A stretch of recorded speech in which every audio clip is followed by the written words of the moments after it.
This video is of books from my collection that have been doing really well over the past few years, and you'll notice that they all have one thing in common, that they are on the verge of really breaking out and taking off in value in the next few years. First up is Submariner issue number 1. This book has doubled in value over the past couple years with no hype or movie deal, and I think it's only a matter of time before Marvel includes their oldest character into the MCU. Then I think you will really see this book take off. Here is a book from my collection that is really taking off right now, Eternals issue number 1. Just a few years ago you could get this book for under $200. Now they're selling from $900 to $1,000, so if you still have high grade raw issues, I think now is the time to send them in to get them pressed and graded. Another big character from the Eternals besides Icarus is Cersei, and she was with the Avengers pretty much all through the 90s, which is why I think you should grab her first appearance.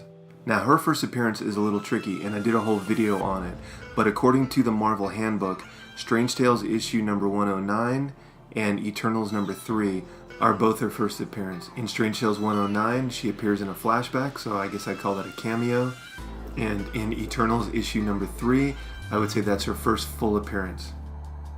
Superboy issue number 68, the first appearance of Bizarro. Now there has been a lot of speculation on what they're going to do with this character.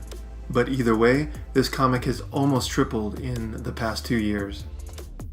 Here we have one of my favorite Marvel characters, Moon Knight, and he first appeared in Werewolf by Night issue 32. This is another book from the Bronze Age that I am glad to see doing really well. I grabbed a screenshot from Comic Link of this issue's last sale. Now if you notice, it had cream to off-white pages and it still sold for over $7,000. Since we're talking about Werewolf by Night issue 32, I thought it would be kind of cool to throw in the first appearance of the Werewolf by Night, which is in Marvel Spotlight issue number 2.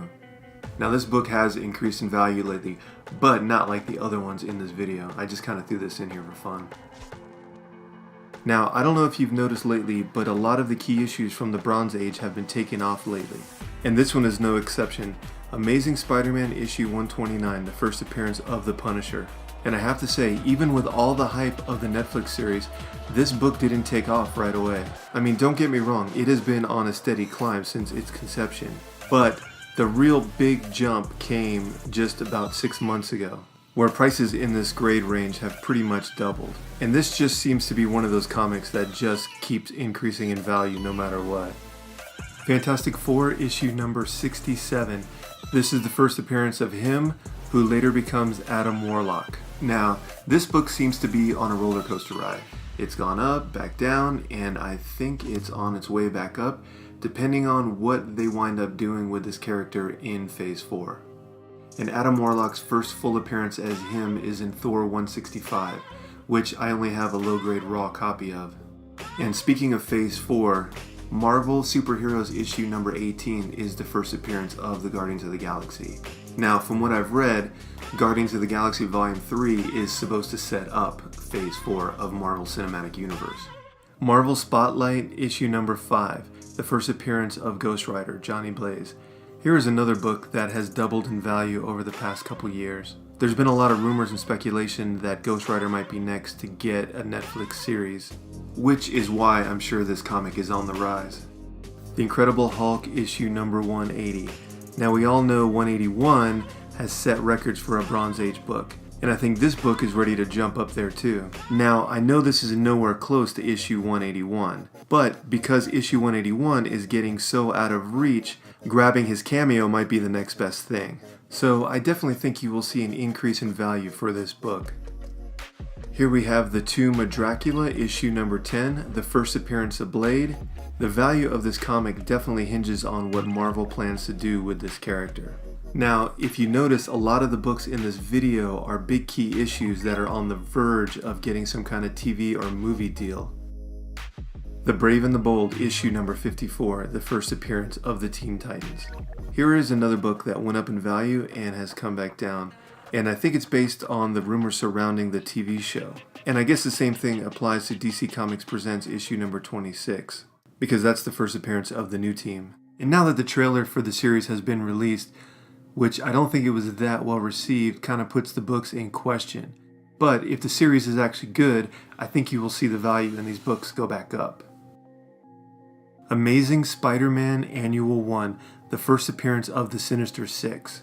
Now, they have been working towards doing a Sinister Six movie for a long time, and I think Marvel is setting it up to be the next Spider-Man movie. And the good thing is I have a few copies of this book, so once everything is confirmed, I'll probably put them up for sale. Here is Marvel Premiere issue number 15, the first appearance of Iron Fist. Now, this book has really taken a nosedive.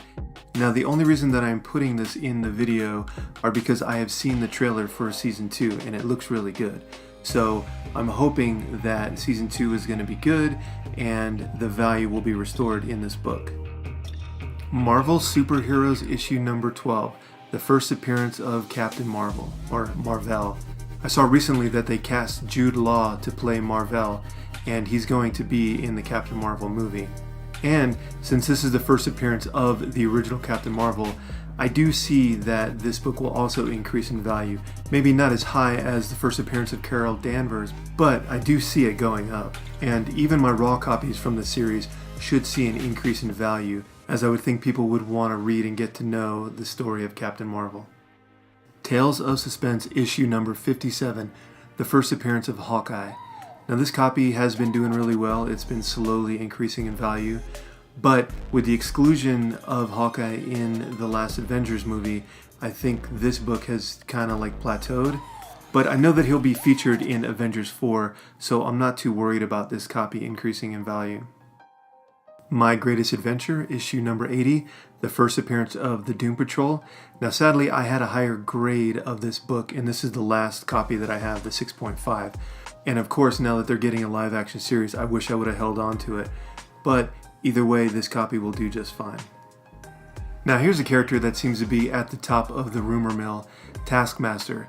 And his first appearance is in The Avengers, issue number 196.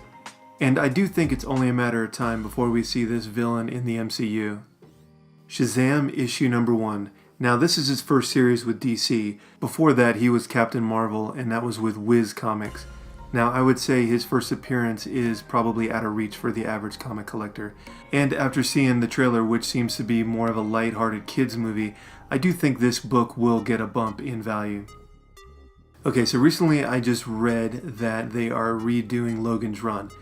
Now, I know that it wasn't a comic originally, it was originally based on a book, but I'm a pretty huge fan, as you can see, and this would be really cool if it took off. Once again, thanks for watching, and if you have time, please check out my video on the history of Cersei's first appearance.